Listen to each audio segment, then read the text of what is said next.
tension continues in Nagaland's Dimapur district after a rape accused was beaten to death by people on Thursday. Now authorities have clamped curfew in Dimapur to prevent further violence in the district. The riot control police patrolling the streets in Dimapur. On the other hand, the centre has sought a report from Nagaland government on the mob lynching incident.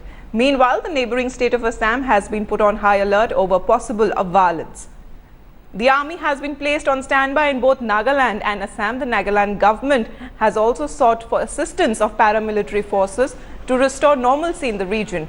3 senior officials of Dimapur, including the SP and the central jail chief, were suspended over the incident of lynching of a rape accused by the mob on Thursday. The mob had forced its way into Dimapur Central Jail, pulled out the alleged rape accused out of the prison and paraded him naked before beating him to death. A judicial probe has already been ordered into the incident.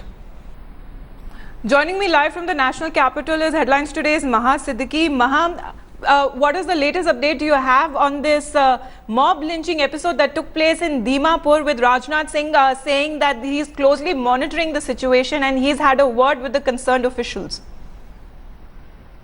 Yes, absolutely. The Home Ministry is taking very serious note of this. There is a separate department in the Home Ministry which deals with affairs in the Northeast, and that department has already sought a report from the state over the issue. Now, one will have to wait for what the report says, but the Chief Minister has already ordered a judicial probe. It's headed by one judge from the Sessions Court.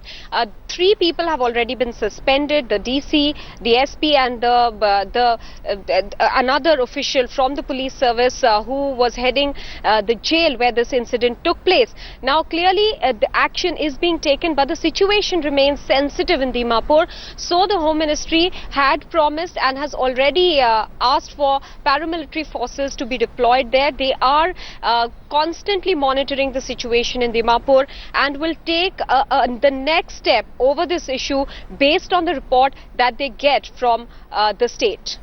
Maha Siddiqui, many thanks for joining us. We'll keep coming back to you for more updates.